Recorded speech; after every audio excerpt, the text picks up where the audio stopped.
and sometimes, we hope not often, they cross together. Both Hatzalah and SBH Crisis Team have been together in the forefront for the past 30 days, every day.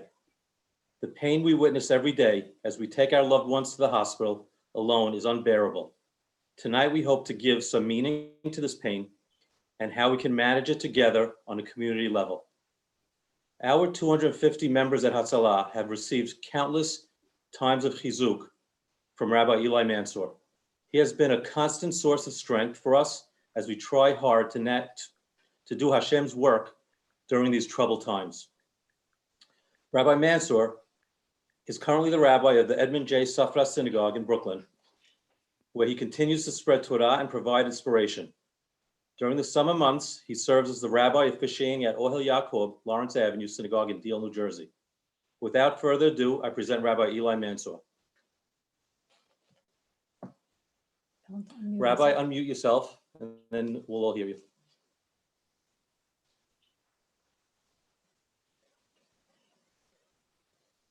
Jeff, can you unmute Rabbi Mansour?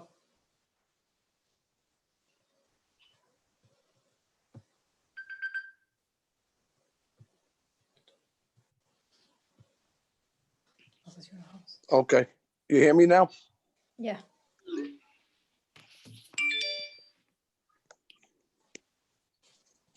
Okay. Can you hear me now? Yes, we can. Yes. Okay. Ma'adim l'simcha to all our members. I won't take too much of your time. I'm just as interested as all the participants here tonight to hear Dr. Norman to give us some insights. But I'd just like to introduce it because clearly we are all experiencing what they call a new normal. This new normal manifests itself in many ways.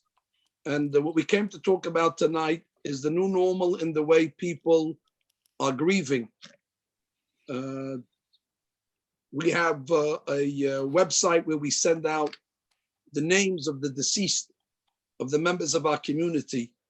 And where it's one or two, maybe a week or every 2 weeks, we're sending out, unfortunately, dozens, where it's horrific. It's even very, very frightening even to send out these emails.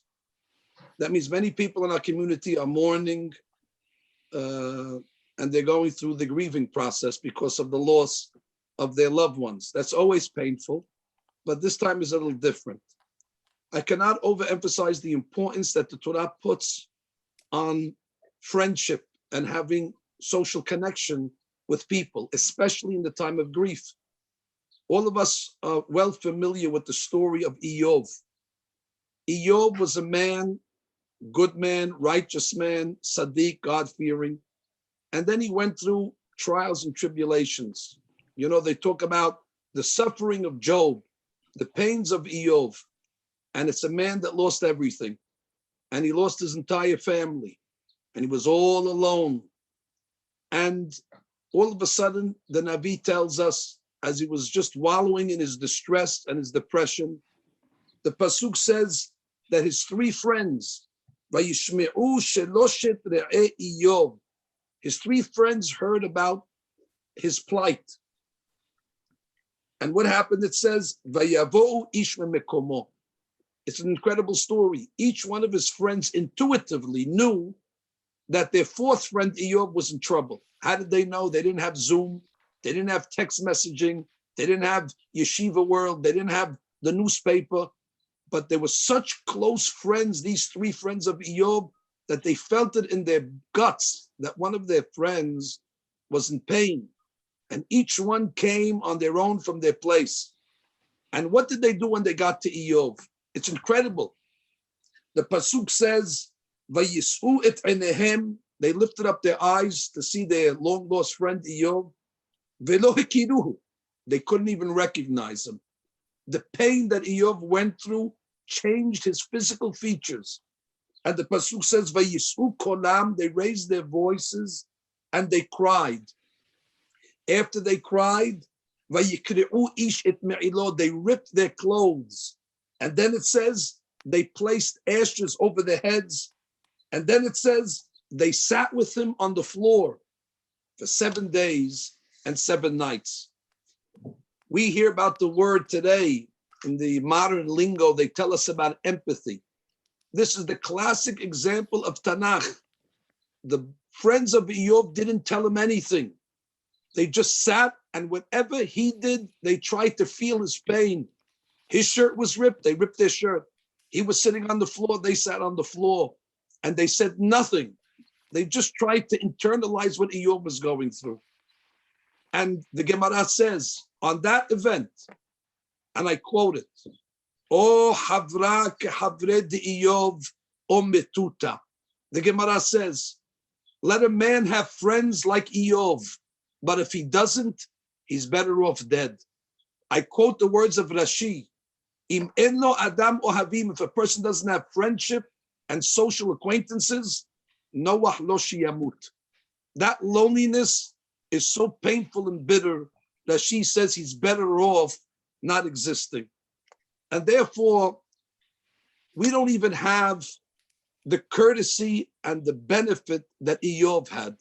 With all Eov's pain, at least he had the benefit of 3 friends coming to his house and sitting in front of him and at least commiserating and feeling what Eov was going through, and then they talked him out of it. Who would believe that the pains of Eov in a certain sense is luckier than us? At least he was able to have a contact with 3 friends. And today, during our pandemic, even that has been taken away from us. However, we have to look at it from a different perspective. You know, they asked Rav Moshe Feinstein many years ago, can we console people over the phone? Rabbi Feinstein said, absolutely.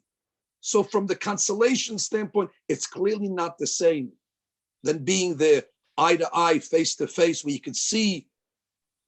It has been said that when pain is shared, it is halved. And that pain is shared when you're one-on-one. But today it's a new normal. We must adjust. We must not just say, well, we can't console people anymore. We have to do it in a different way. The telephone, the texting, while it's not ideal, but that's what HaKadosh Baruch Hu wants for us at this time. And therefore, we must not shirk our responsibility. Furthermore, I've been asked a lot of this question by a lot of our members, and it's been gnawing at me, and I've been thinking about it a lot. They're saying, Rabbi, how is it possible that I won't be able to say Kaddish for my loved one? The Kaddish is so important. Our community members, no matter what religious level they're on, when it comes to the Kaddish, they're in the synagogue 3 times a day for the 30 days or for the year. I never met a member of our community that neglects the saying the Kaddish for the loved one. And now they can't even say the Kaddish. My answer, God willing, this will pass and the Kaddish will be said. But for now, what is the purpose of Kaddish? The Kaddish is that when a person passes away, he no longer can sanctify God's name. So therefore, his children and his loved ones, they sanctify God's name by saying the Kaddish, and it goes to the credit of the deceased. My dear friends, you must know that all these people that are passing away at this time, their death is creating such Kiddush Hashem for the living. Because anytime we hear somebody pass away, it breaks our heart, and we become a little more closer to Kadosh Baruch Hu. People are accepting upon themselves all sort of resolutions, all sort of betterments between man to man and man to God. And therefore, their death is creating Kiddush Hashem. Unfortunately, in this process, these are the sacrifices. But their death is making so many members of our community better people.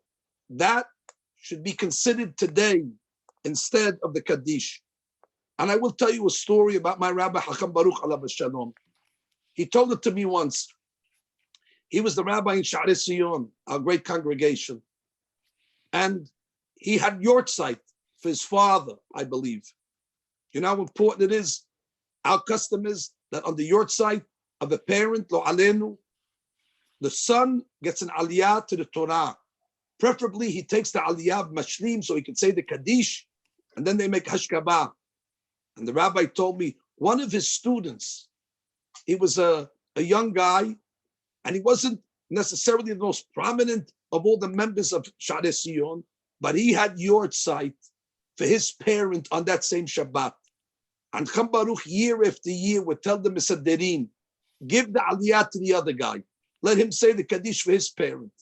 And Cham Baruch told me, I promise you, what I did by giving it up to the other guy, that's greater than any Kaddish for my father.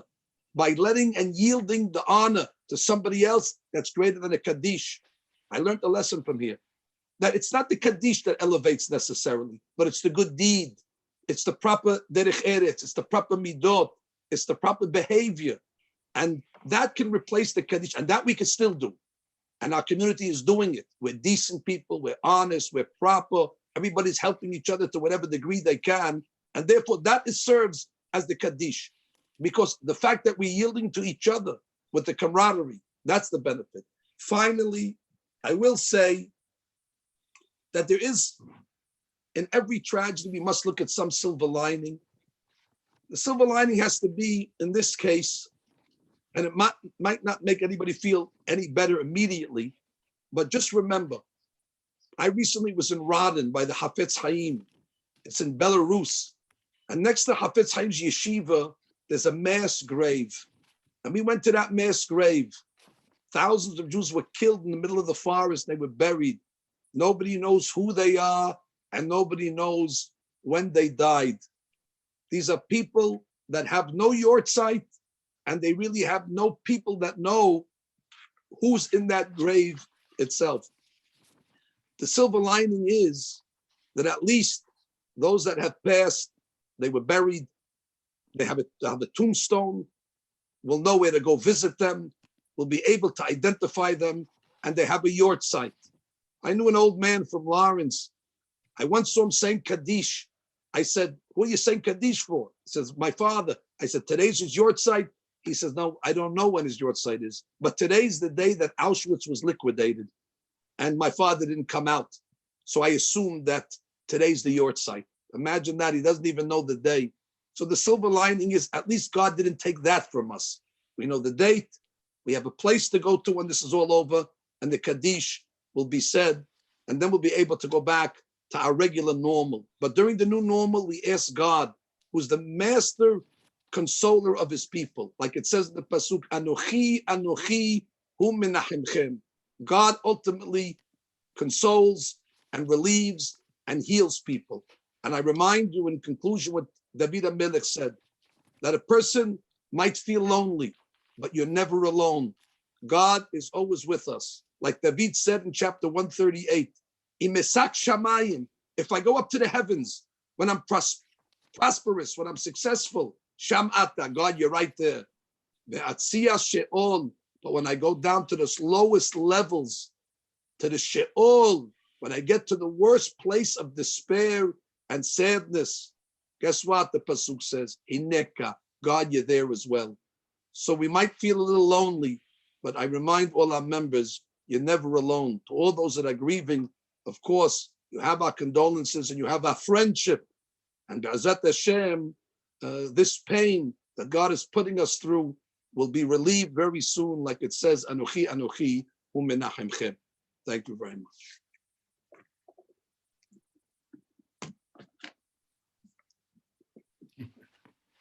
Of the crisis intervention team of Sephardic Kohanim. My chair people are Simone Esses and Allegra Mamie, and the team consists of Hatzalah members, social workers, rabbis, and laymen. And for the past 4 to 5 weeks, it's been nonstop, 24/7, taking phone calls. Unfortunately, what we usually do, the crisis team, is we're really, after Hatzalah, we're the first people on the scene to see what people need, what we could do to help them. But because of this new normal, we've been able to do this over the phone, over Zoom, and I think that it's not as effective, but I think it's helped a lot of people with the sensitivity and reach out from our team. The team has been incredible. Everybody worked seamlessly. Everybody took over a job. I just have to really call out Hakara Hatov to all of them. But the team doesn't just deal with corona victims. Through the years, we've been dealing with sudden deaths, car accidents, God forbid, babies passing away, all tragedies, fires, and we help them navigate this horrible and horrific situation. We also deal with the schools, with principals and educators, and guide them through on how to talk and deal with the children. If the children had a loss, or if, God forbid, a child died, how to deal with it with the other students. We've been in many schools. We've done many, many talks. We talk to parents on how to talk to their children. A lot of us have made death notifications. We're doing things that we never dreamt we'd be doing, but because of my next speaker, Norman Blumenthal, who's been our mentor and really, really guided us for so many years through this crisis situation, we could pick up the phone anytime and he's always there for us. I hope that this will go away soon, and I'm really worried about the after effects of all these tragedies. The committee talks about it all the time. As much as we're needed now, I think that after this ends and after we're able to go out and really reach out to people, I think that's really when our work is going to begin. And I think that's when the work is going to begin of all the social workers, the Kohalim. It's going to be maybe just as bad as the isolation. I feel like everybody's going to come out a different person, kids without mothers or fathers, wives without husbands, doing this all alone. They're going to come out from like under a rock into the world again, and we're going to be there to help them pick up the pieces. I also want to say that Dr. Blumenthal is offering a seminar, Zoom, for people that had direct losses, for the people that had losses for their families. There's hundreds of people that we dealt with, and he'll do it on another webinar specifically for the people that had these losses. So Norman, I guess we'll talk about it a little later and tell them where to get in touch. Now I want to introduce Dr. Norman Blumenthal. He's the chair of Zaka Family and Trauma Crisis at OHEL. He's the director of the OHEL Miriam Center for Trauma, Bereavement, and Crisis and Response. And he's a friend to B'Kol Halim. He's a very good friend of mine, and we are so honored to have him here. Thank you, Norman. Thank you very much, Rochelle, for a beautiful introduction. And with the reshut of the Rav, I want to especially thank Rochelle, of course, and Alan and Simon Esses from Sephardic B'Kol Halim. And I really have a very long and mutually rewarding relationship with Sephardic B'Kol Halim. I have a relationship with a lot of organizations, but I have to say that I think Sephardic B'Kol Halim was, if not the first, one of the first, and it's one that I personally cherish. I also want to express what an honor it is to share this medium with Rabbi Mansour. I don't know if the Rav remembers, but about 2-3 years ago, we were on a Shuvu tour together. And we visited schools for Chozrei B'Tshuva and for families that really had no background. And one of the things that I marveled through the whole tour, Rabbi Mansour was able to speak to everybody at their level, to the kids, to the parents. Everyone was addressed exactly at their level. And I know I took that with me. We're talking about sometimes taking lessons from what we're going through now to take with us. I took that with me, and that has changed how I speak and how I deal. So I want to say really great Hakarat Tov to Rabbi Mansour. I'm not going to be too rabbinic, but I do want to reference a little bit from the Torah. This Shabbat, which is not so far off, we're going to be reading Parshat Shmini. And one of the riveting stories that appear in Parshat Shmini was the death of Aaron's 2 sons, Nadav and Avihu, who were tragically killed amidst one of the most joyous events in the Jews sojourning in the desert. And after his 2 sons are struck dead, and Moshe extends Nechama to Aaron, there are 2 very powerful words. And I'm a Baal Koreh, and these 2 words are about the most powerful. They send chills down my spine every time I read it. It says, Vayidom Aaron, and Aaron was silent. And the Ketava Kabbalah, which is a late commentator on the Chumash. I believe he lived in the 19th century, right? Mecklenburg from Germany. And the Abarbanel, who was earlier, who lived in Spain, the 15th century. Both ask a very compelling question. What is the typical Hebrew word for quiet, for being quiet? Is shtika. So why does it say vayidom Aharon? Why doesn't it say vayishtok Aharon? And they go on to explain that shtika means you have something to say and you keep your mouth shut, which is impressive. Vayidom is when there's just no words. It's that deep, abiding silence when there's absolutely nothing to say. So I'm going to read you the Barbanel, and this will be the last time I'll read you something in Hebrew, but it's so powerful for those of you who can follow. It's almost poetic. He says, Aval Perush Vayidom Aron, the meaning of the word Vayidom Aron, Hu Shenepach Libo, that his heart turned around. Vaya Ke'evan Domain, and it was like a still rock. Lo Nasa Kalo Bivchi, he didn't cry with a mispade, or he didn't eulogize, Ke'evel of Albanim, like a father would typically for his children, for his sons. Gam lo kibel tanchumim mi Moshe, he didn't even accept the comfort from Moshe. Kilo notra bam neshama, because there was nothing left to his neshama. V'adibra imbo, and there was nothing to say. L'chein omer vayidom Aaron, therefore it says Aaron was silent, vayidom, shemiloshen domen b'shotek. It's that deep, like a rock, that kind of silence. And I have to say that that's how I feel in light of everything that's going on, and in light of what I and your remarkable crisis team has to face on a daily basis. There's just no words. I get up in the morning and I dread what's going to be for the rest of the day. So there's really very little we can say. I'll do my best, and I really should keep quiet because that would be most powerfully capture what we're addressing. But I will address what makes this so difficult in terms of the grief, in terms of nichum avelim, in terms of extending condolences to the people we love and care about, and then maybe address some ways, in addition to what the Rav said so eloquently, how we can at least do something. At least we can at least detract from the pain of our friends and neighbors who have lost loved ones to this dreaded disease, and how we can make it at least a little more tolerable. So let's analyze avelut, let's analyze grief. And there are stages to grief, and I'm not referencing, for those of you who've done social work, I'm not talking about Kubler-Ross's stages, that's a whole nother topic.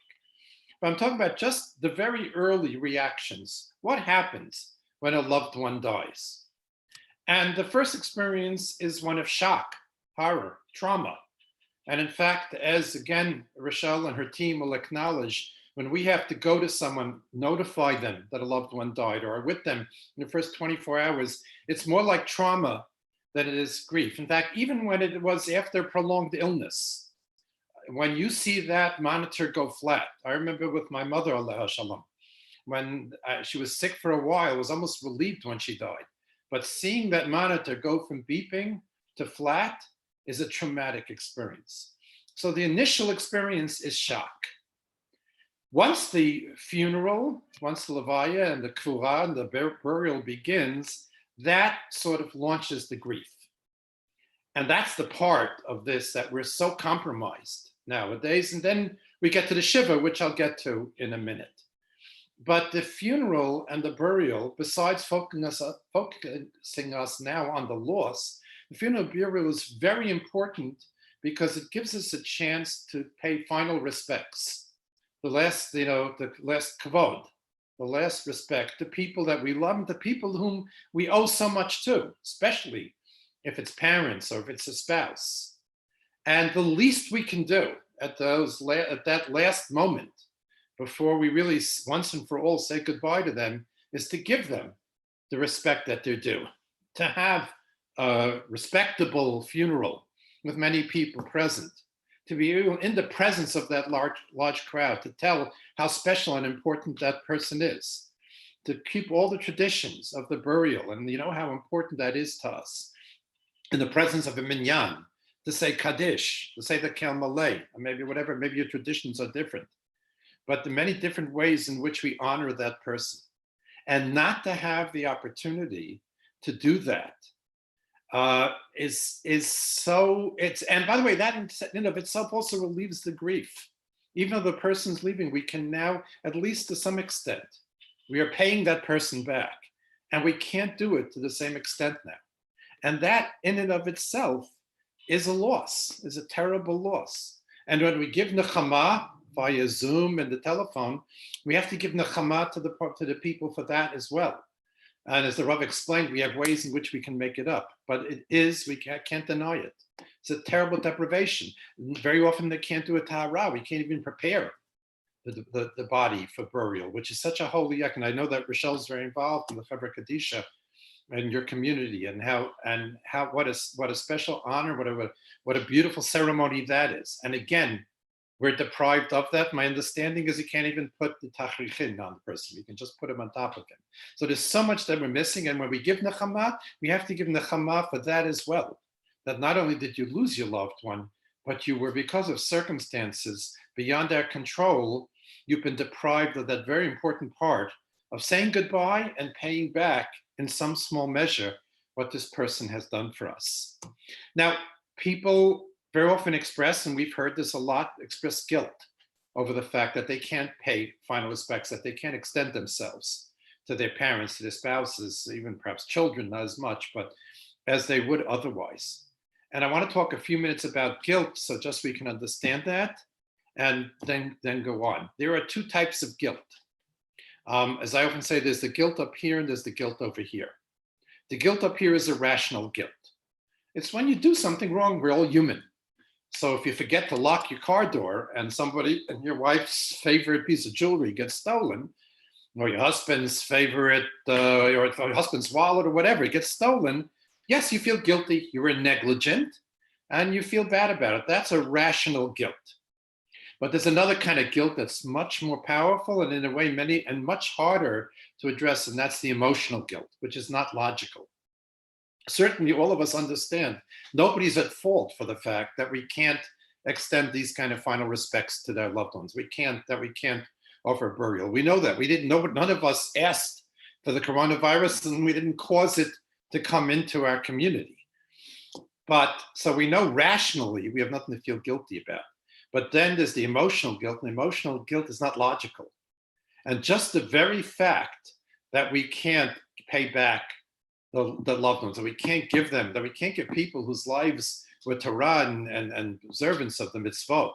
And now at this last moment, we can't give them a traditional Jewish burial. That makes us, it's almost as if we feel we're responsible, even though we're not.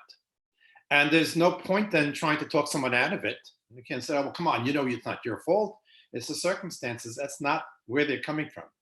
Their pain is from the very pain that we just talked about. And all you can say is, yes, you have to commiserate. And I can't emphasize enough. In fact, I have to say that I'm learning myself as we go through this process, how important it is to validate people's feelings, not try to talk them out of it. Validating is much more important. Our rabbis say, there's nothing happier than reality, than just dealing clearly with what the reality is. And just letting them know that we understand and it's a legitimate pain, that paradoxically is a comfort in of itself. And that's all we can do for the emotional guilt. The only thing I can tell you is that kind of guilt it's painful while it's going on, but it tends not to last. So it's not going to haunt people that long, but it is real and we have to accept that. And this is the part of the grief that probably we're being most deprived of it. We can do a Zoom funeral. We can have people listening to Hespedim from, on the phone, but it's just not the same. And it's interesting. And again, I don't mean to be in any way rabbinic, and we have much better people who can do that. But it's interesting that it's often struck me that if we look at some of the halachot, that Hashem is sort of telling us that our grief is a gift. He allows us to have it, but there are other things in life that are sometimes more important. Some of you may know people who lost loved ones on an Erev Chag, on the day before a Chag. The Chag ends the Shiva. The Shiva could be an hour or two. I have a neighbor whose whose father died on Erev Yom Kippur. She sat Shiva for an hour and a half, and that was it. The Shiva was over. I had a friend when I was in college whose father died in Tanit Esther, and the Hespedim and the Krura took place on Purim. And the rabbi was not allowed to eulogize. In fact, I remember Rabbi Norman Lamb was the rabbi at the time. Now, skillfully, he addressed the family without offering a eulogy. But as if Hashem tells us, there are times in life when there are things that are more important than your grief. And I think that's the period that we're going through right now. That Hashem, in very important ways, is telling us that right now we can't grieve. Something more important is happening. What that is, I have no idea. But we can't have this very important part of parting with our loved ones. In fact, if we reference again this week's Parsha, and Parshat Shmini, and when Aharon lost his two sons, Aharon goes on with all the rituals and all that he was commanded to do in the Mishkan at the time, during the Seret Yemei Milum, during that time when they were commemorating the tabernacle. Because that's what he had to do. That was more important. In fact, he even has an argument with Moshe at one point whether he should do something or not. He should eat the certain korban or not because he was in mourning. But the ceremony went on. And so too, we're in a period now where, for reasons that are way beyond our understanding, there is something going on now that we can't fully comfort ourselves, we can't fully get comfort, and we can't fully comfort others. And it's important to realize as well, when we see, if we say, well, at least we can do Zoom, we can do it on the phone, it's just not the same, as the Rav pointed out, that there's the presence of other people has such an impact. Let me just share with you a few stories. A number of years ago, I was regularly doing a weekend for parents who lost children. The weekend took place, and it takes place, we're doing it now, also takes place in a camp. And I remember one woman described to me that she was coming for the first time to this weekend after losing her 13-year-old son. And she drove from the Midwest to upstate New York to attend this weekend. And she pulled in Friday afternoon. They were exhausted. They had pretty much driven through the night. And she gets out of the car and she looks out, and people are milling about, talking, or just walking around. And she says to herself, everyone here lost a child. And she started to cry. She hadn't said a word to anyone. She hadn't met anybody. But just the mere presence of being around other people brings out that shared experience, that grieving.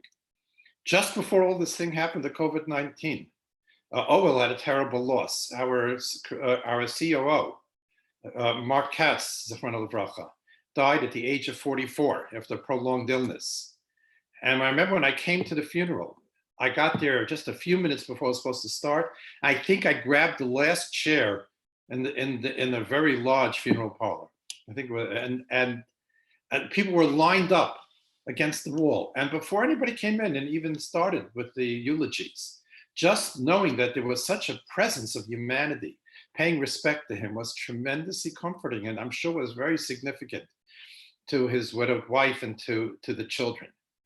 Because again, that's the presence which we can't even have now. There's a very beautiful description, comes from a book called A Natural History of the Piano by Stuart Isaacoff. And it talks about how the famous composer Beethoven extended condolences to somebody else. And I'm going to read it to you. In 1804, the pianist Dorothy Ertmann, who had studied Beethoven's works with the composer, lost her young son. Mrs. Ertmann was so stricken that for weeks she was unable to weep. Hearing of her grief, Beethoven invited her to his house to offer his condolences, though he said not a word. Quote, he played for more than an hour, Stuart Isaacoff tells us, quote, until Ertmann began to sob. When she told the story years later to Felix Mendelssohn, she said that Beethoven's playing, quote, told me everything and at last brought me comfort. So just being able to play music and just having that presence is so incredibly comforting. I can tell you it's a story I've heard many different versions of, but I'll share with you again, usually situations of these, we call untimely deaths, or deaths of a child. I remember one person who lost a 2-year-old under almost unthinkable circumstances. I can't even repeat what happened.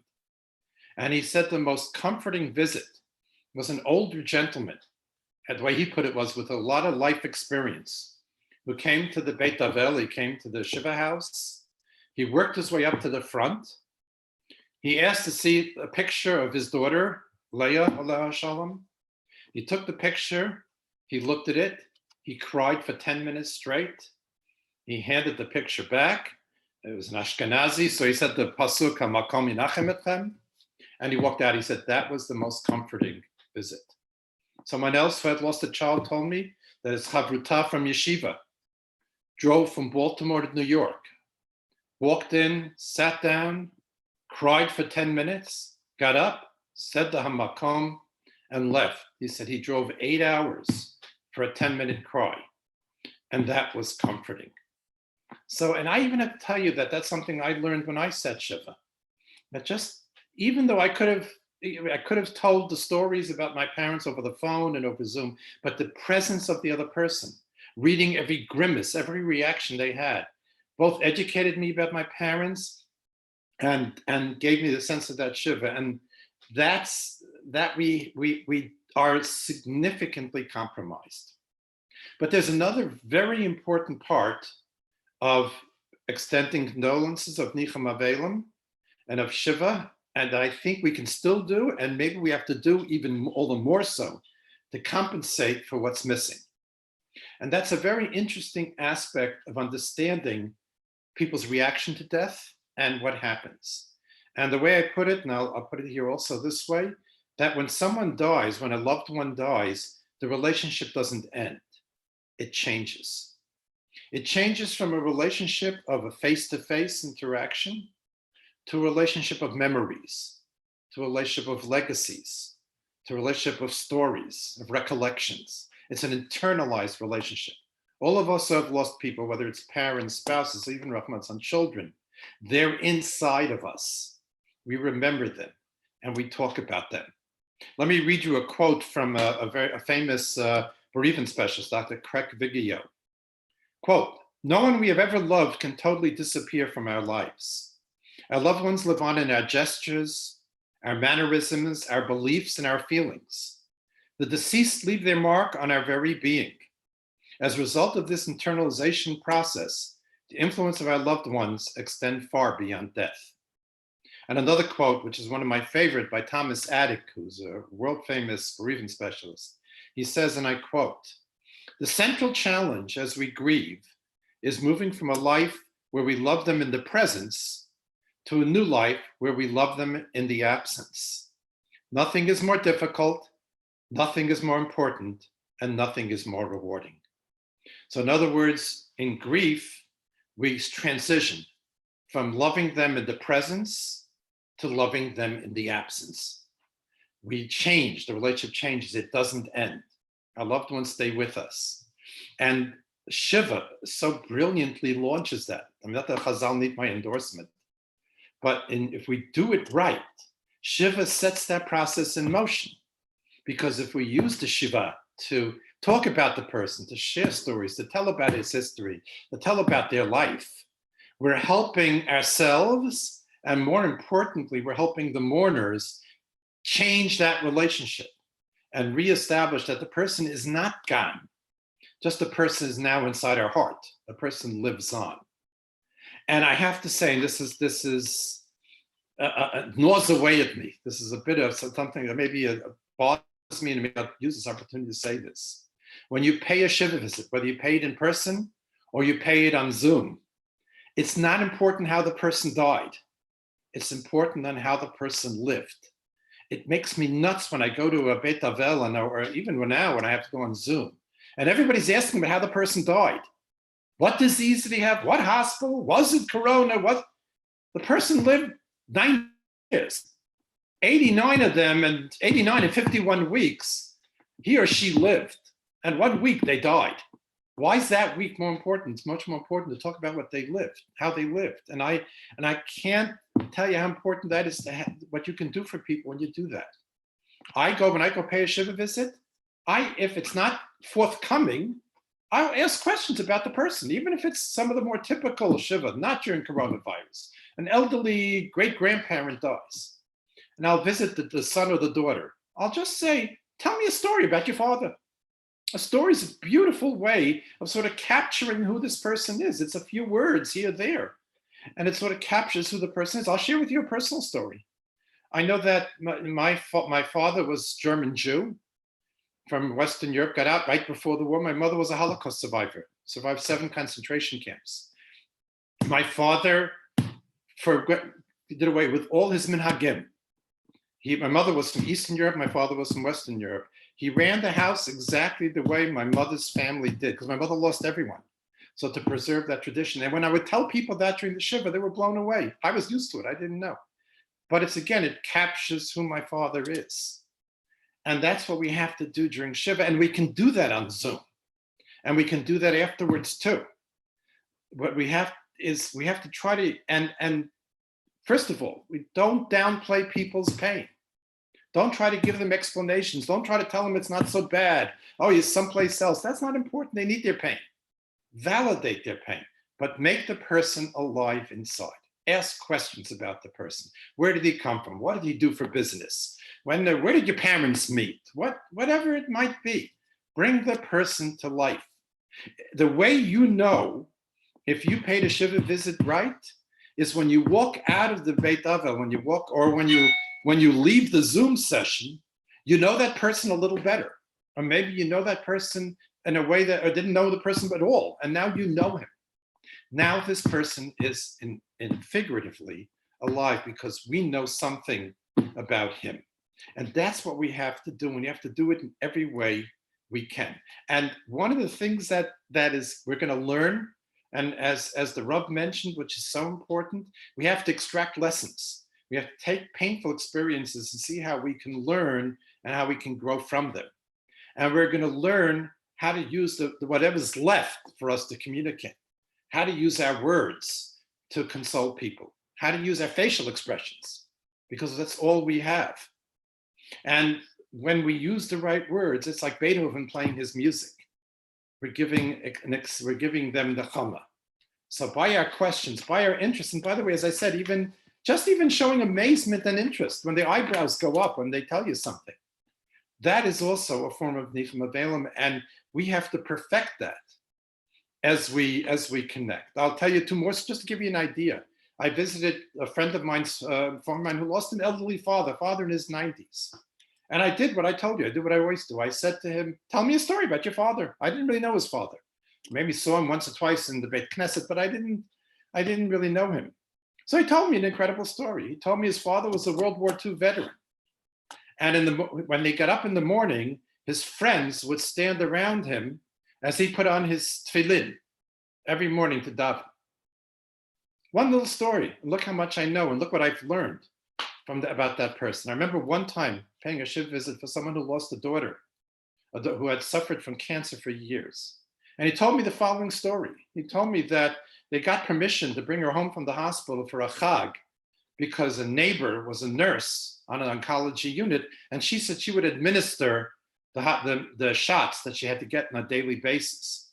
Now, they were very painful shots. They were shots into her spinal cord, excruciating painful. And the first day she did it, the girl was wrenching in pain and crying. And the person who did it, the nurse, started to cry herself because she was so upset that she was administering this medication. The next day, the nurse came to administer it, the second day of the chag, and she administered it and the child had no reaction. So the parent said, I guess it didn't hurt so much this time. She said, no, it hurt just as much. But he said, but you were so calm. And she said, I saw how much I upset the nurse and how upset she was. I didn't want to upset her again, so I controlled myself. What heroism. And that story stayed with me. I heard that story maybe 10, 15 years ago. But that story stays with me. And I want to tell you one more thing that's very important, which we can still do. It's important to do that during the Shiva. It's important to do that during the Shloshim. But you know what else is important? It's important to remember the person who's no longer alive next year, and in 5 years, and in 10 years. Because if that's the new relationship, nothing is more scary than the person will be forgotten.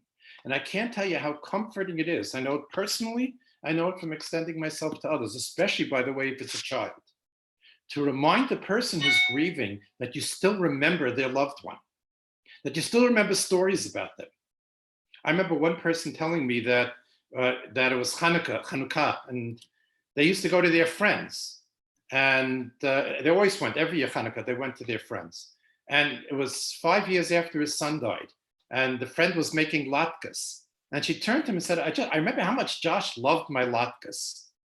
And he was so touched that she still remembers Josh and that he loved her latkes, something as simple as that. But that's tremendously comforting, and that we can still do. Now, obviously, religious extensions of the Chama, we can't do later on. There are halachot about that, not for my to say.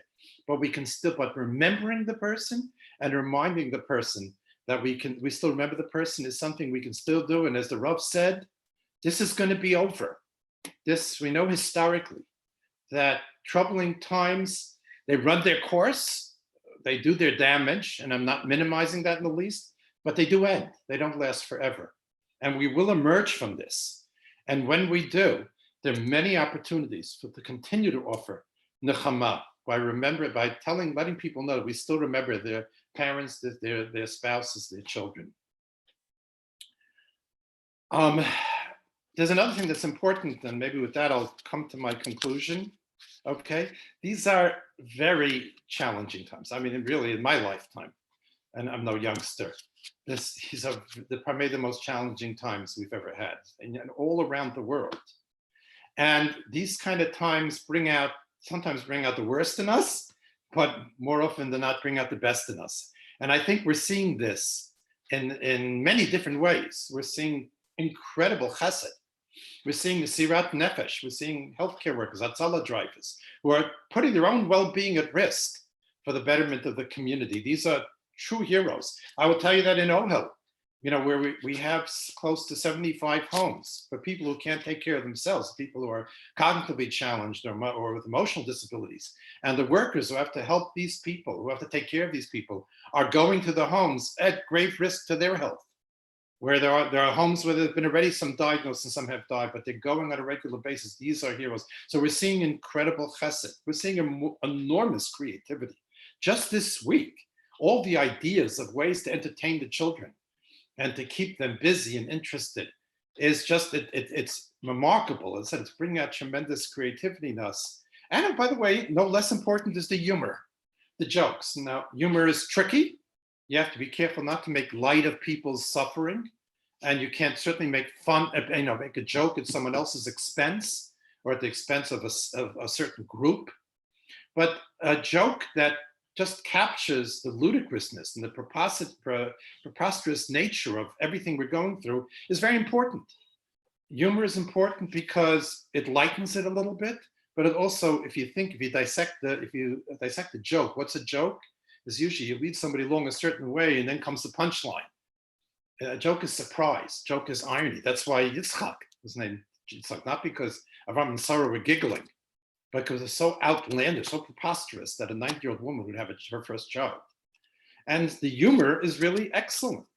So we have to also take that same creativity and convey comfort and love as much as humanly possible with those who are grieving. And that same creativity is there. And I'd like to suggest, and it's certainly my hope and prayer, that when we do come back from this, we're not going to go back to who we were. We're going to take the lessons that we've learned and we're going to apply it even when we're in person. And as we perfect our capacity to say the right words, and we can perfect our capacity to impart the love and the care and the preservation of memory through these compromised medium of Zoom and of telephone, imagine when we apply those skills, even with our physical presence, how much better we'll be at imparting comfort to those who need it. And I think if that does happen, I think it'll be a tribute as well. It'll be a zechut of all those who died during these difficult times, and a tribute to the mourners who had to so forego such important parts of the Kaddish and all the other parts. That's so much a part of grieving. It'll be a tribute to them.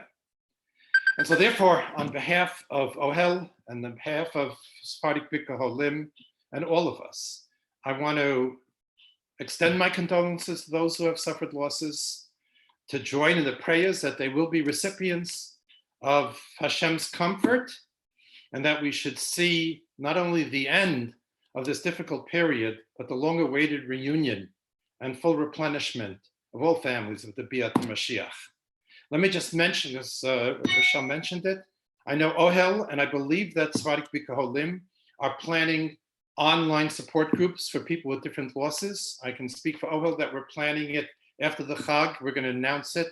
We have tentatively planned to have groups. We're going to start with, for adults, separate groups, adult men and adult women who have lost parents. We're scheduled to begin those groups, I believe, the week afterwards, the week of the 27th. But we will make an announcement, make it available, and I believe Sephardic Bikoholim is doing the same, and many other organizations. I certainly don't want to feel like we're monopolizing. Again, that's part of the beauty, is everybody coming together and helping each other. Again, speaking the part of OHEL, we do have what we call TheraZoom. You can find it on the OHEL website. We have like a virtual office. If anybody needs more individualized, focused assistance, you can go online. The receptionist will greet you. It's from 10 to 12 in the morning, Monday through Thursday, and 8 to 10 in the evening. You'll be put in a waiting room, totally confidential, no charge, and you'll be assigned a therapist who can meet with you briefly and more often if it's necessary. We also have a designated email address if people need assistance or just have questions. The email address is copingwithcovid19@ohelfamily.org. That's copingwithcovid19@ohelfamily.org, all available on the OHEL website. And again, I'm sure Sephardic Bikoholim, knowing the organization as well as I do, have comparable provisions, and all of which you can avail yourself of. Let's hope that in the future we're going to meet for more joyous and for happy occasions. And again, I hope and pray that what I've said has been helpful. Those who may have questions now, who want to pose them for myself or for the rabbi, there is a chat option at the bottom of your screen. You can submit a chat. The chat can be private if you don't want to have your name, if you don't want other people seeing it, or you can generally, and letting everybody see, submit any kind of questions or any kind of information you'd like. Let me just take a look. I see there's some, I'm not sure if there are. Okay. By the way, for those who asked, yes, this is being recorded, and you will get an email on the how to access it if somebody was not able to come, or if you want to listen to it again. Okay, so there was someone asked, please give practical, basic tools of how to console others. So again, I'll try to be, again, maybe less theoretical and be a little bit more practical. When you get on, first of all, acknowledge how much you feel, how sorry you feel. Share their pain. Let them know that it pains you as well. As I said, please don't get into how the person died. Don't ask how the person died. Talk how the person lived. Ask questions about the person and listen. If the one who's grieving is talking, listen. If you come either online or in person, and I'm sure my Mansour will confirm that, and you just say nothing and listen attentively to the person who's grieving, that is comfort, and you've been mekayem the mitzvah. Also, by the way, the amount of time that you should be in touch with the person, online or directly in person, should be commensurate with the relationship that you have with the person. So, because sometimes we feel so bad, we want to stay on longer or whatever. That's not what people want. People who are grieving are very sensitive. They pick up on cues. If you're a very close friend, please, stay longer or visit more often. If you're a casual friend, come once. If you just, let's say you know the person from the community, you don't have any kind of relationship, you can just come, stay very briefly, and leave. That's comforting, because I've heard from people in the morning that somebody they hardly know comes and they're not comfortable talking to that person. That's not nechama. Nechama has to be commensurate.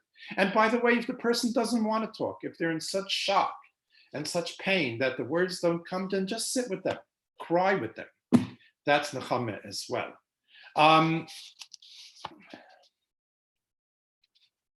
Okay, very good question.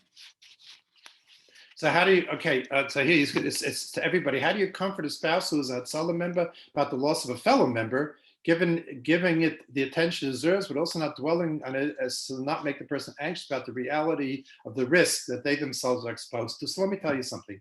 Every Hatzalah driver knows the risk that they're exposed to. These are people who are trained medically. They're very heroic figures, and God bless them. We're grateful to have them. We're not hiding anything from them. They're aware of it. So, you know, you may not want to bring it up. That might not be the point. The point is to talk to them about the person that did die. But if it comes up, we can talk about it, and we can say how, you know, the person is heroic. The other thing we can assure people is that everyone who is involved in healthcare, and even though there is exposure, are taking all the necessary precautions. We can't guarantee people outcome, but we can guarantee them that they are taking the necessary precautions. But it is, again, these are true heroes, and it's additive. And I'm sure that the spouses of everybody who's in a tzala, the spouses of everybody who's a nurse, the spouses of people who are physicians at the, you know, treating these patients, and for that matter, the spouses I mentioned earlier who are attending to the needs of those who need caretaker providers, etc., those who work in nursing home facilities, are all dreading what could happen, and and as long as we validate that and tell them that we're aware and we admire them, that's the best we can do. Okay, how to calm anxiety for someone who's struggling to give birth so soon. So this, I think, is a general question. What kind of things can we say to help people generally with their anxiety? And again, usually, when, let's say, a young person dies before Corona, we could say to people, it's rare. You know, we live in very good times with excellent healthcare. But today it's not rare, unfortunately. We're in the time of a plague, and it's not rare. So we can't promise outcomes. And the worst thing to do is try to assure someone, give people false assurance. That's not a favor. What we can say and what we're focusing on now is that we're doing what we can. The physicians are doing what they can. The government's doing what they can. We're doing everything we can. By the way, one more heroic group, which we shouldn't forget as well, are the police, who are out there making sure that people aren't congregating, or the people in Shomrim. There are many, many heroes here. And all we can say is we're doing everything humanly possible, and everything humanly possible spiritually as well. Certainly not tefillot are not the same. Chesed is not the same. So that we can assure people. We can assure people of effort. We can't assure people of outcome, unfortunately, because of the circumstances that we're in. Let me just see if I got every question. What's that? Here's a long question.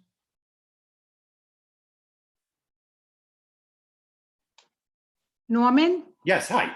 Hi, it's Rochelle. I have a question somebody Sure. sent me. How do you console a parent whose very young child died and did not live a long life?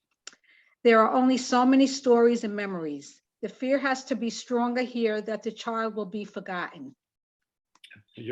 As very often is the case, the question has 90% of the answer. That is the challenge when an infant, let's say perinatal loss or infant loss. How much can you tell? The person didn't discover a cure for cancer in the 9 months that they lived. But as every mom will tell you, every baby is special, even intrauterine. Every baby is special, and you can capture the sense of who the baby is. And sometimes what a lot of people do is land up talking about the person who the baby was named after, because that's what the baby stood for. But the other thing that makes it so difficult, as you said, it's much more easily forgetting us. Let's say even Rahman Aslan, a 10-year-old dies. A 10-year-old had friends, a 10-year-old had teachers. People knew the person. Not that many people know an infant. And in fact, then it becomes much more of the mother's mandate to preserve the memory of that child. But what's very important, what we can do, is not at all minimize the enormity of the loss. That very often perinatal loss is referred to as a disenfranchised loss, because people say, oh, it was only a baby. How much connected can you be? I don't have to tell certainly the mothers here how connected you can be to a baby. And therefore it has to be preserved, it has to be recognized. And when you let someone know who lost a baby that you still, 5 years later, that you're still thinking about them, you're still thinking about the baby. You say the baby's name. By the way, it's very important when you share the memories is to say the person's name. Because when you say the person's name, that individualizes the person. It is tremendously comforting. And listen, these kind of situations, and Rabbi Mansour should talk about that more than I should, addresses also what we're going through now, which is it seems to make no sense. Who needs it? What did we need this for? Why do we have to go through all this pain? Put aside even the deaths, to be confined to our homes, to be deprived of so much. What's the function or purpose? And very often we find ourselves, and I'm sure the parents of who've lost children, the same situation. We have to surrender to our ignorance and to our minutia. Hashem has a reason. We can't fathom it. And we shouldn't try to venture a guess. And Hashem has a reason why we have to go through this now. And we have to surrender to that. And that's what we have to do with these situations as well. I have another question. Please. Okay. This is from a teacher. I teach 3 students who lost parents. I am having a hard time knowing how to separate their pain from my level of functioning. Also, I am close to one more than the others. How much do I have to be there for them? Do I keep calling to check on them? Or do I wait till they reach out to me? Okay, it's an excellent question. I'll tell you why. I mean, she probably knows herself why it's such an excellent question. Many children who lose parents, especially, by the way, during the elementary school age years, from like about 6 to 12, don't want to be different. They don't want to be an object of pity. So very often they will act as if it doesn't bother them. They'll act like they're tough and they don't care, and they want to be treated. And I know, Norman, when I visit a child who's sitting shiva for a parent, and if I say to them, I'm going to your school, what do you want me to tell your classmates? I can almost predict it already. They'll say, treat me normally. Treat me like everybody else. I don't want to be pitied. On the other hand, they are in a lot of pain. So you have to read your cues from the child. If the vibes the kid is giving is, I want to be like everybody else, then treat him like everybody else. If the vibes the kid gives is that he's in pain, probably would be more helpful privately, not in front of his classmates, because that's in front of the classmates, he doesn't want to be different. Privately call him, and sometimes all you have to say is, I just want you to know I'm there for you. Sometimes they don't have the words for explaining what they're going through. I'm here for you if you ever want to talk. I'm aware it's painful. I'm also aware that, by the way, it's also important to tell them, and this is a very important message. Just before I spoke now, I was speaking to, unfortunately, a 12-year-old, 10-year-old, and 8-year-old whose father died. And it was very important to tell them that even though they're in a lot of pain now, and even though their mother is crying a lot, they're going to be okay. They're not going to fall apart. That anybody, and maybe there are people in the audience who have lost a parent at a young age, it changes them, but they don't become dysfunctional. I often say that there's a difference between being affected and damaged. They're going to be all right. And sometimes that's what a teacher can say. A teacher can say, I know you're in a lot of pain now. I know it's difficult, but you're going to be okay, and your mom's going to be okay, and we're all there for you. And again, at the end of the day, whether it's a child, a teenager, an adult, all people want to do is to feel loved. I remember when my uncle died, and my aunt was leaving the funeral parlor, and I wanted to go over to her and just say something. And it was a rainy day. She was surrounded by children and grandchildren and holding up an umbrella. And she looked up to me and she said, see, Norman, I'm in my cocoon. She was surrounded by those who love her. And that's what we have to do. We have to cocoon these people. Dr. Blumenthal, I Yes, have hi. a question here for you. A parent of a young adult is asking that their child is on the phone a lot of the day with their friend who was told that their parent has a few days left to live. So she wants to know how to help her child who is supporting the friend, but yet impacted by that stress. Yeah, so again, if you need a default position, validate, validate, validate. It's interesting that one of the Hebrew words for happiness is ashrei. We say ashrei yosher beitecha. Ishur means to validate. And just commensurate with the friend how difficult this must be, how hard this must be. But also, by the way, tell the child that you're a young adult. You don't know, this type of situation, we call it pre-bereavement, is very complicated. There are people trained in this. You don't have to try to do away with his pain. You don't have to try to say anything smart to him. That's not your job. Just show your friend how much you love him and how much you care for him. And that's all you have to do, and read the friend. Very often, sometimes people will say, will convey when they're in this situation, I don't want to talk about it anymore. And that don't keep pressing him. Let him have his space and let him have his distance. The truth is that as long as there's life, there's hope. The Talmud says that if there's a sword a millifraction away from your neck, you still have to pray to live. And so you have to hope and pray, and you can also tell him, do what you can for your friend's parent. You never know. You have to be realistic. You have to realize that the odds are al pi derech hateva, as nature goes, he's not going to live. But still, pray for him, do chesed for him, learn for him, and let your friend know you're doing that also, because that can also be very helpful. Anything else? I hope if Rabbi Mansour is on the line, I welcome his input as well. I don't know if he was able to stay on. Hi. Okay, maybe not. How are you? I have a few questions. Sure. Okay, one person wants to know, would you encourage friends and distant relatives to attend graveyard funerals? Mm-hmm.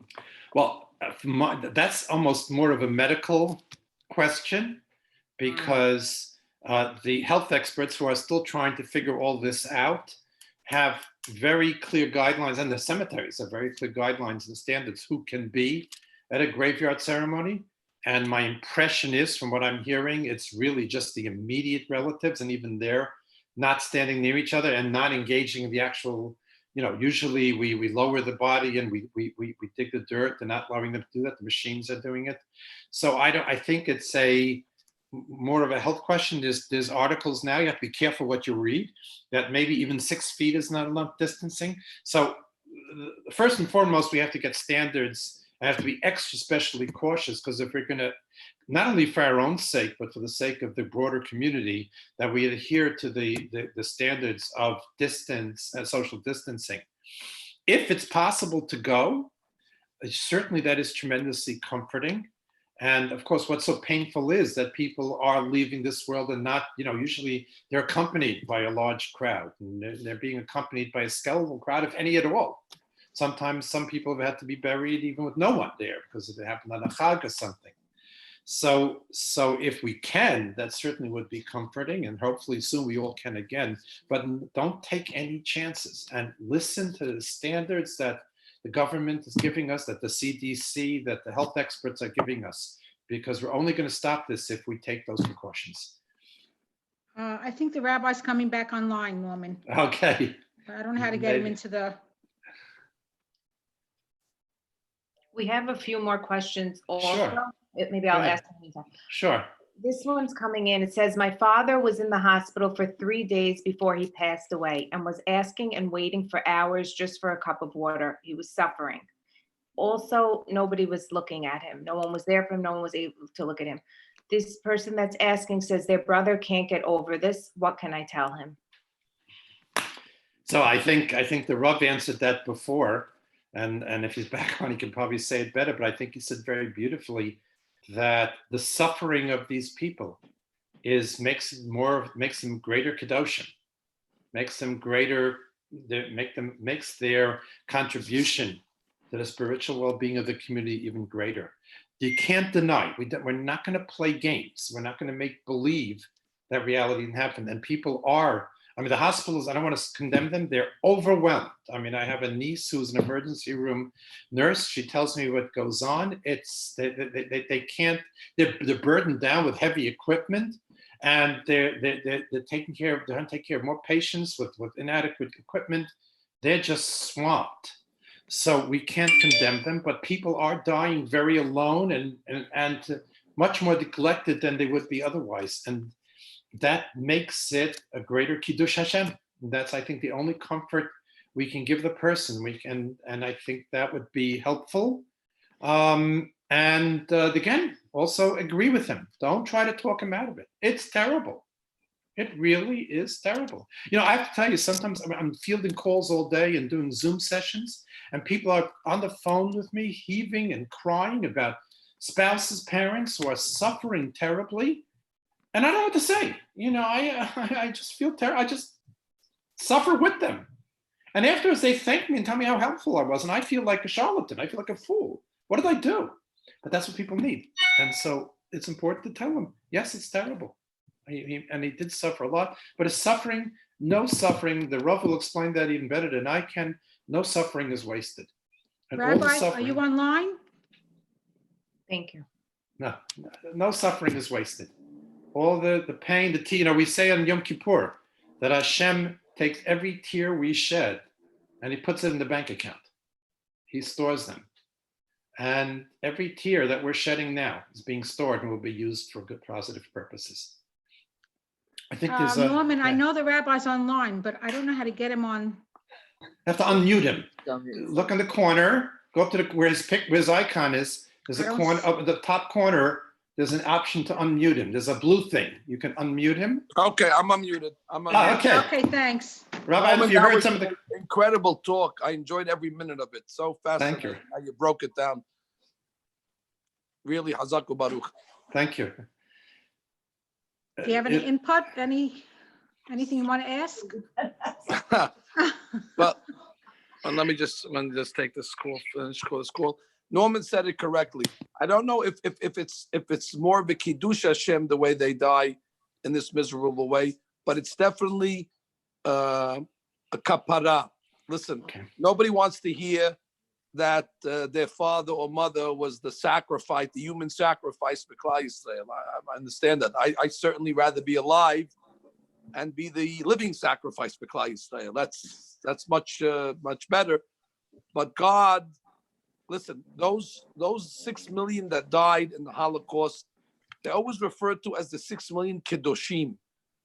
They referred to holy people. What exactly did they do to make them holy, besides the fact that they were the chosen ones at that moment in history to be the sacrifice or to pay a certain a debt that God accepted only from those holy souls? I think Rav Elchanan Wasserman, may God avenge his blood, said before he died, as a student of the Hafetz Chaim, he told his students, they were in Kavno, they were in a place called the Ninth Fort, and they died with such peace of mind and such clarity, where the rabbi spoke to students and he said, listen, gentlemen, we are the human sacrifices of this generation. We're going to have to take this hit for Klal Yisrael so the Jews in America will be able to continue to perpetuate and build Torah. And therefore he tells the students, let's not have any bad thoughts at this moment. Let's not have any bad ideas. Let's do this correctly, because the more perfect our sacrifices, the better the future of Klal Yisrael will be. It's almost as if Rabbi Elchanan Wasserman and his students knew exactly what they were about to do. And these souls as well, although I'm sure consciously they weren't aware of what they're doing, but their souls were very aware of that moment, of what their sacrifice does for the perpetuation of Klal Yisrael for the future. And they accepted it, and they said, "Yes, we're in for this great task." And therefore, it's the soul definitely does this willingly, although the body doesn't look like it's cognizant of what's going on. The soul is in total acceptance. It's almost a zechut of some sort that they're involved in this. Again, I'd rather live, to be honest with you. I want to live and I want to serve God, giving my classes and making people happy, and and I want everybody. I want my parents to live, and I want everybody to live. However, for the consolation for those that don't get to live, their death they're referred to as kedoshim, and we're better off because of it. So that's some sort of perspective that I might add to it. It's not just some perspective; it was a very meaningful one. Thank you, Rabbi, and please participate. It's sorry, I didn't realize that I was still needed. I had dinner in the interim. Yeah, actually, my grandson was his bar mitzvah speech Shabbat HaGadol, and so we had a virtual bar mitzvah on a Tuesday night. And my daughter muted everybody so he could do his parsha. And the Rabbi Glasser from Passaic said, That's the quietest you ever heard the Beit Knesset during late. He wants to know if he could get that Zoom mute even when everybody comes back to the Beit Knesset. So yeah, so sorry for muting everybody. So there, I can read some questions here, and then Rabbi, please join. How to function normally with so much pain around, but giving the children in the house security? Excellent question. And you can't deny it. You have to acknowledge the pain. Talk about it. Share it. If you don't want to expose the children, talk with your spouse. Talk with your friends. The interesting thing about psychological pain is, and there's research that even shows it, that if you just put it in words, if you just talk about it, if you just express it, it becomes more manageable. It's a pasuk in Mishlei. The rabbi can probably say it by heart. I can't, but you know that if you just say something, it relieves the pain. That's right. Okay. When I was born, my daughter's friend came to make condolence. I saw it was very uncomfortable for her. It was the most appreciated visit. Yeah, it's funny. I so often hear from people who are mourning that they're busy taking care of all the visitors more than themselves.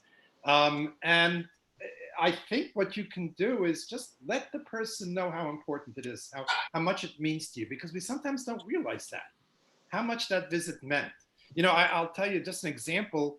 Sometimes if a child dies and I'm meeting with the classmates and it's during the Shiva, I'll say to them, you know, the parents know what this child is like at home.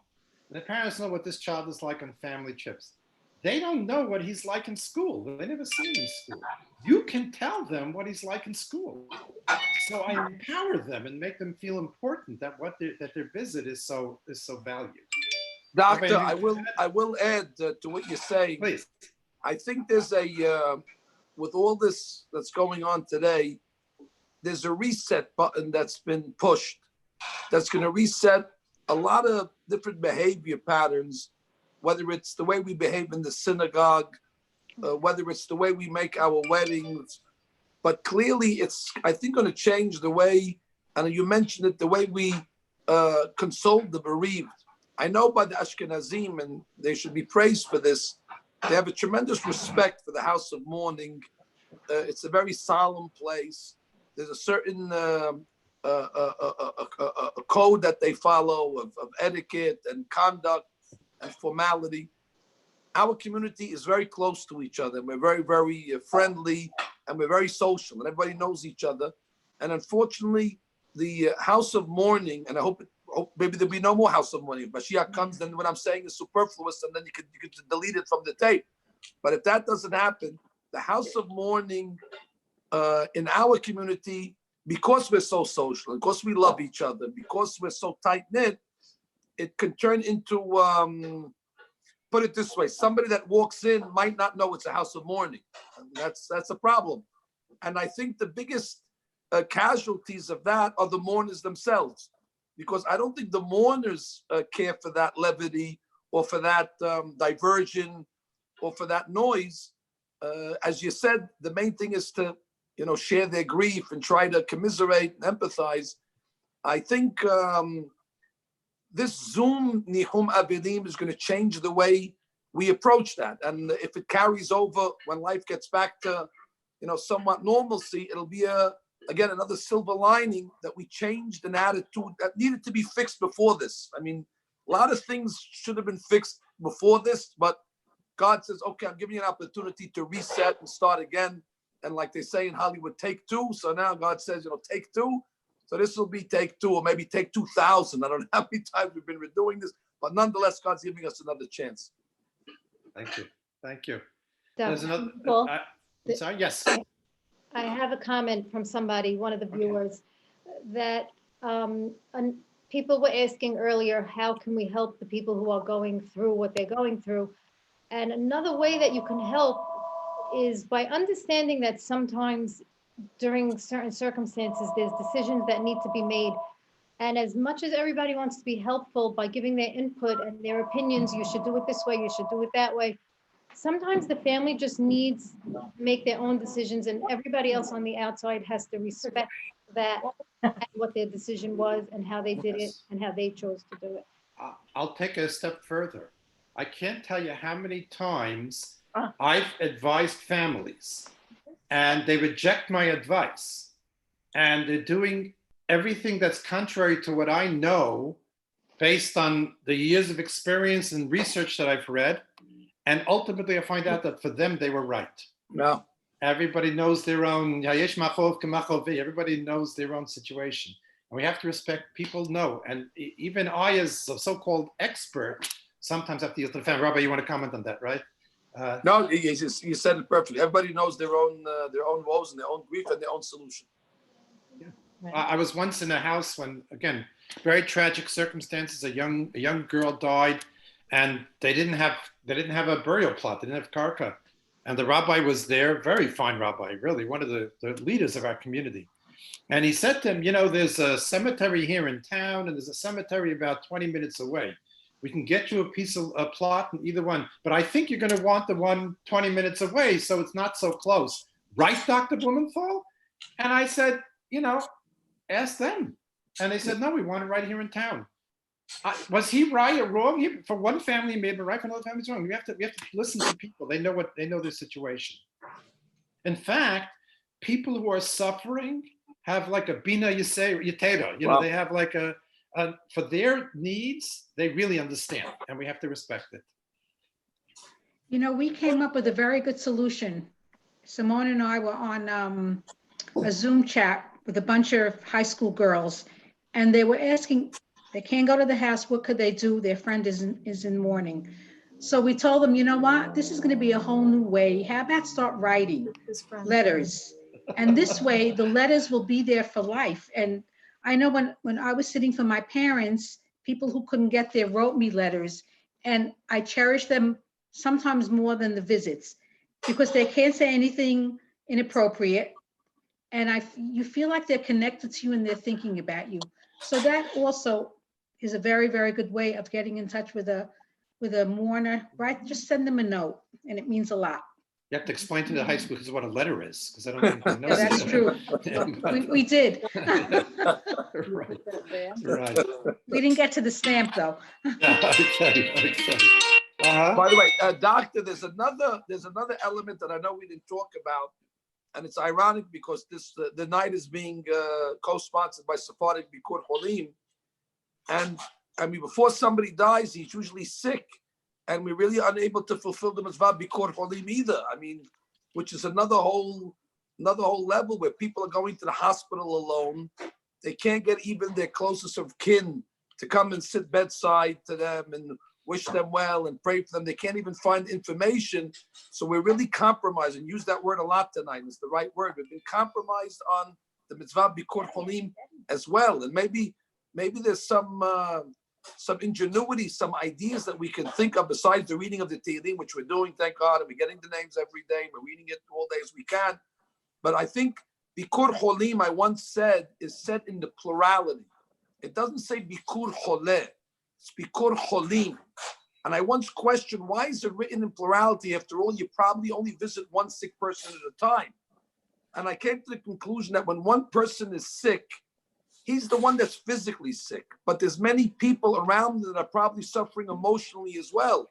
So here's a chance to fulfill the Bikur Cholim, the plurality of it, which means if a husband is sick, his wife is hurting.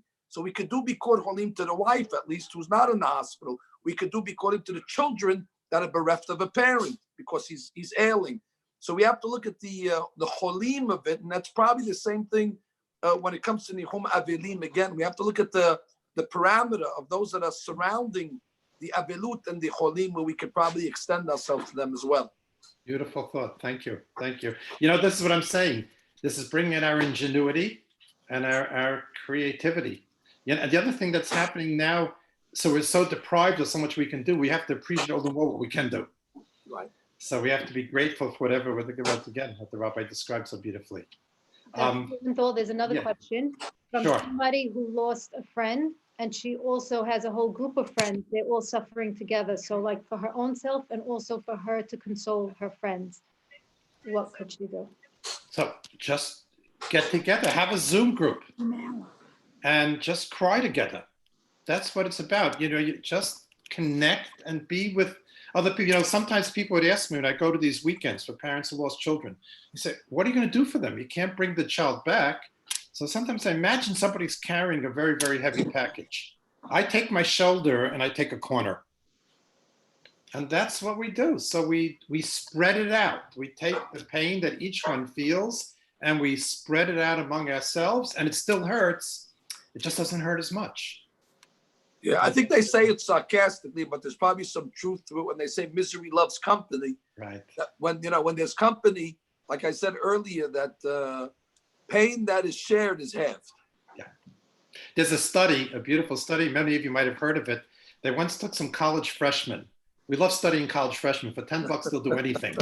And, gave them $10, gave them a heavy package, and brought them to a hill and asked them to climb a very steep hill with a heavy backpack.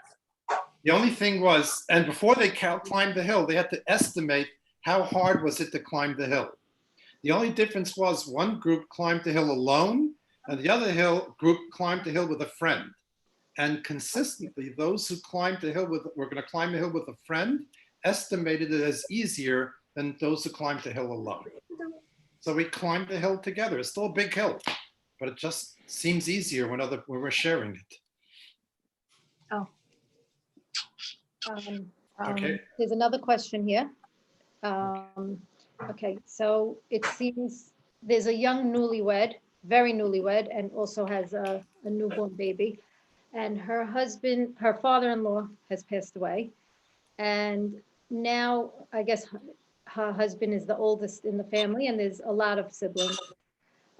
It seems that a lot of the pressure is on him now financially to support his mom and his other siblings, and I guess take over the business, and I guess just everything. And stress is a lot on him, and she wants to know how she can help her husband. Yeah, it's an amazing question, because I think it captures a reality that we sometimes overlook, that when someone dies, the whole world dies. It's not just his death, it's the role of function. In fact, again, I'm hesitant to say the Torah in front of the Rav, but there's a very beautiful Barbanel when it says by Yaakov. It says it says, refers to Yosef when he calls the first one as Beno, and then it says Oto. Why doesn't he say it two different ways? So he said there were two losses. There was the loss of Yosef as his son, and then it was the role and function that Yosef served in his life as his closest son, as the one who was near him.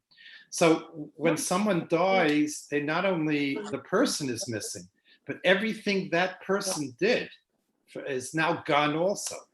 And people have to take over, and they're not going to take over as effectively. So it's part of the grief. It's part of the loss that and therefore the pressure is felt, and that's part of the grieving. And that's and all I can tell you is that's what he has to cry about also.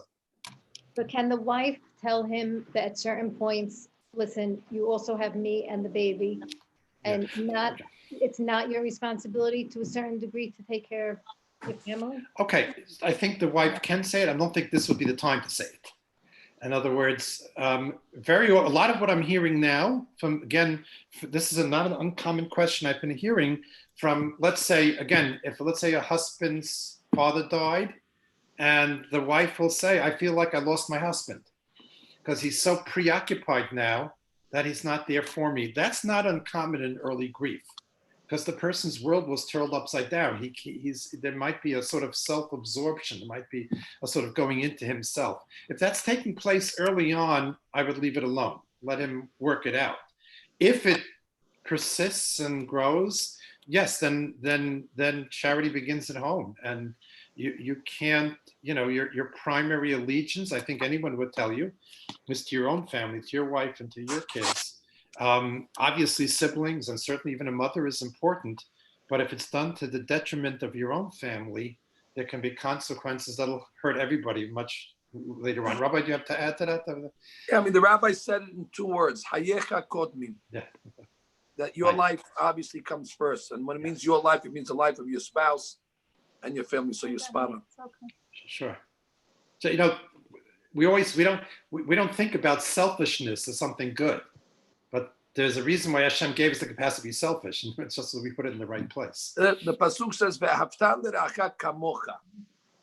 That you have to love your friend like you love yourself, which clearly implies that you have to love yourself first before you can love somebody else. And if you don't have tend to your own self, the kamocha is just as important as the re'acha.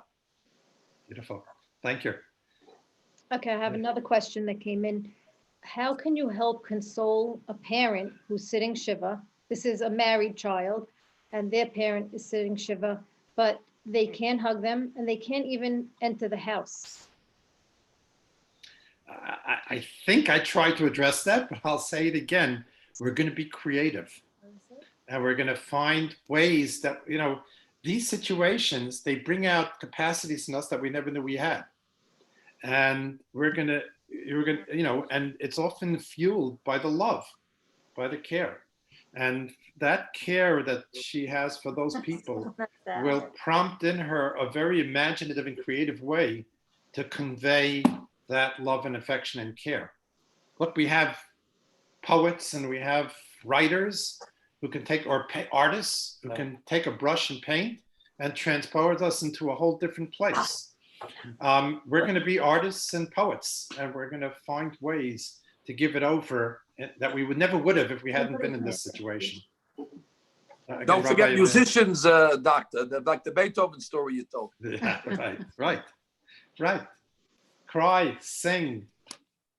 Just keep saying, I love you. Listen, she might have a front window. You can go to the front window and knock on the window and at least, That's what like they've you been said, doing. grimace, show your grief, show your a facial expression just from the window. It could do something. Right. This is bringing out, as I said, incredible creativity. I suspect, Doctor, that a lot of these practices that we're doing now under duress are going to become mainstream stuff that we're going to say, this is a great idea. That when everything gets back to normal, we're going to come along and say, hey, you know what? Why not do this all the time? Why do we only have to do this during crisis? So I think we're learning now how to adjust into a new reality when this is over. And a lot of this stuff that we think is inconvenience to us is going to become actually a new way of convenient living. Sure. We're going to do things symbolically.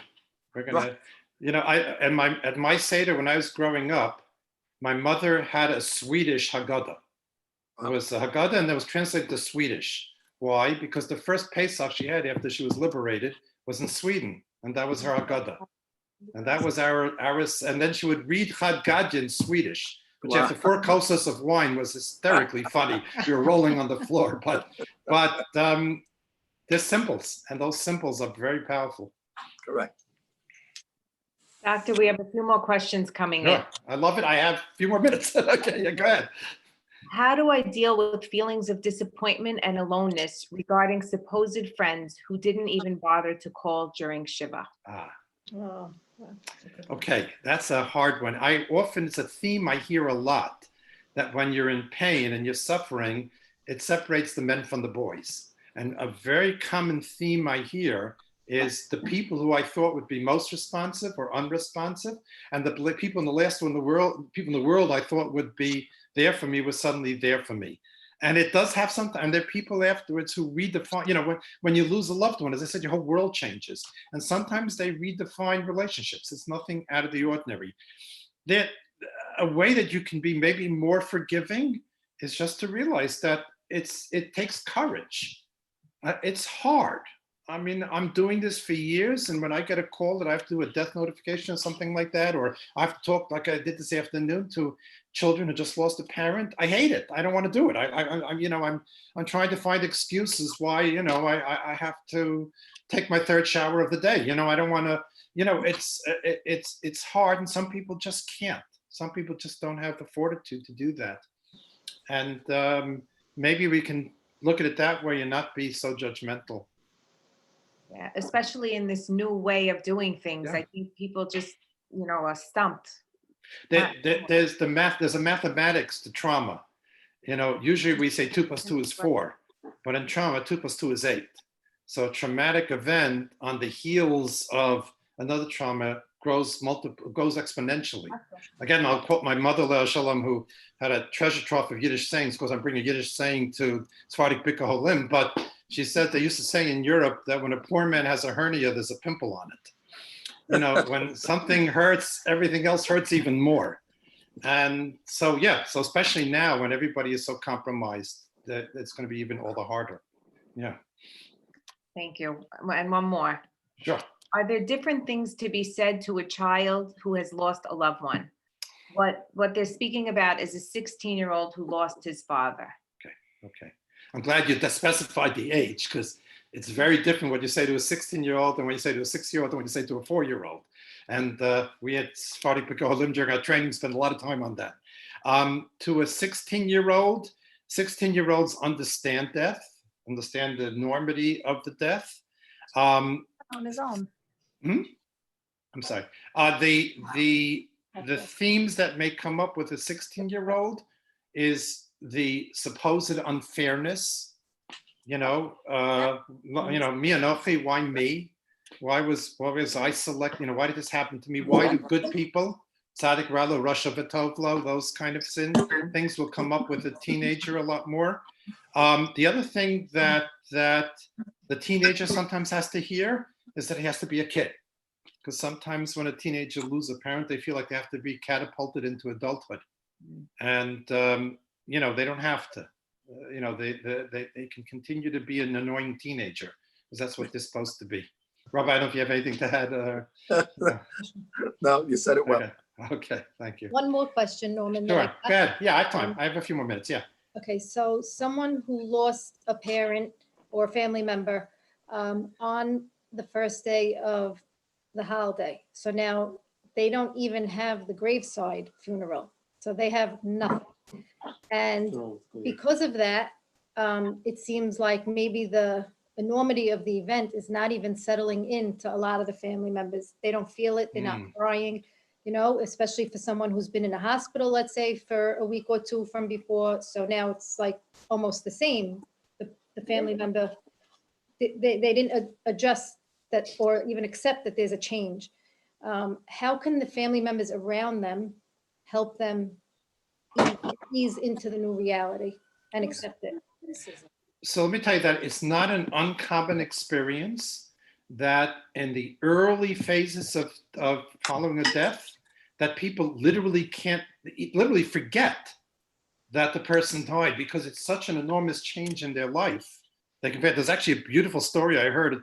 It's worth repeating.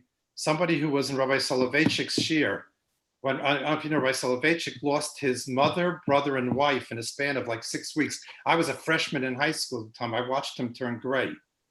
And he told the boy, he was learning Shir HaShirim. And there's a pasuk in Shir HaShirim, Al Mishkevi Balelot, Bikashtiv Echa Avan Nafshi Bikashtiv V'lo Metzativ.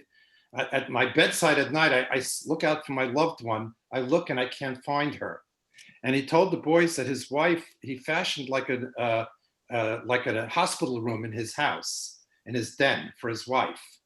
And it was one of those sort of in-between seasons when it can be like now, it could be warm, it could be cold. And he's going to sleep at night and he realized he left the window open and his wife would be cold. So he put on his robe and he went downstairs to her bed to close the window, and he opened the door and realized that she had died 2 weeks earlier. So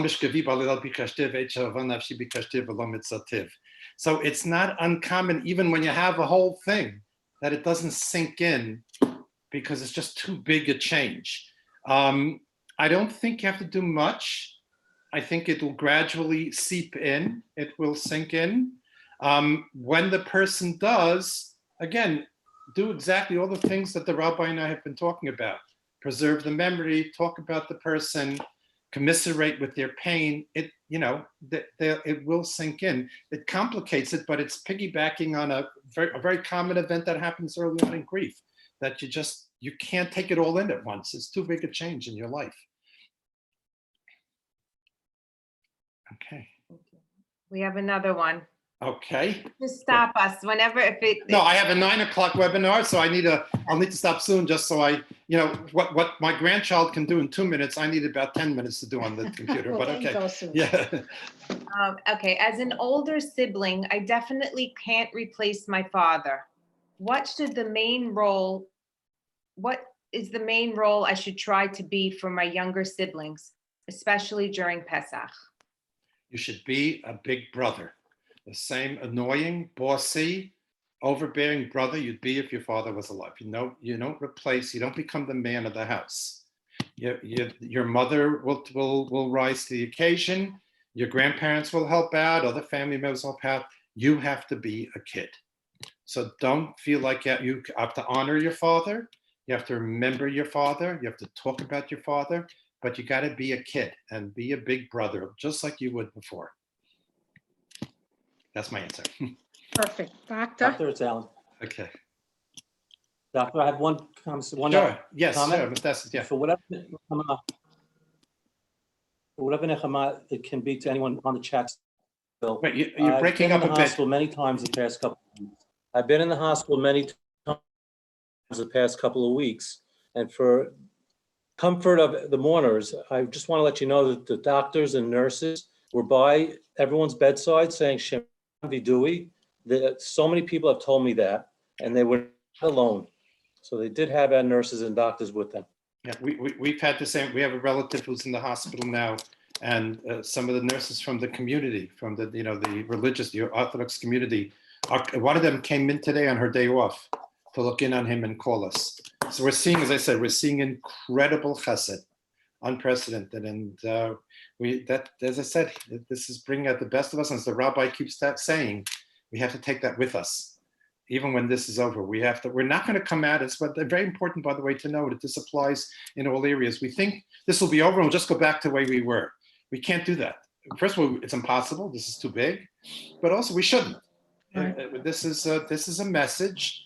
This is a nisayon, and we have to come out of it better people. And now's the time when we're confined and we're not so busy. We should start to be thinking about that. And I have full confidence that we will come out of this different people. And part of it is the as I said, not only the creativity, but the imaginativeness. I mean, not only the chesed, but the imaginativeness that comes with it. And that's a perfect example. There are a lot of heroes during this time, and we can't lose sight of that. And Mikamcha Yisrael. هي اتضايقت ما هي ما ضايقت شفتها مرخية احنا عم نطلع عليها في الكاميرا. Doctor, I'd like to thank Dr. مش ماما عم نروح Blumenthal, as usual. في الكاميرا. David Mendel. David Mendel from OHEL for allowing you to. اللي دقينا للدكتور تبعها وبعدين جبنا لها. Thank you, everybody. Thank you. It's really a privilege, and I got a lot out of it. Thank you. Okay. قالوا نحن المستشفى. Everybody mute themselves. أخذ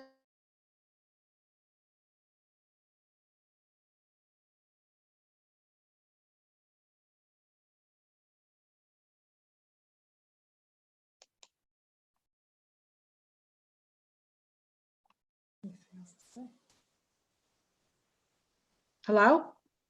Hi. Yeah. Wait, let me get off and I'll call you. Okay, everybody, it's finished. Thank you. Thank you. Thank you.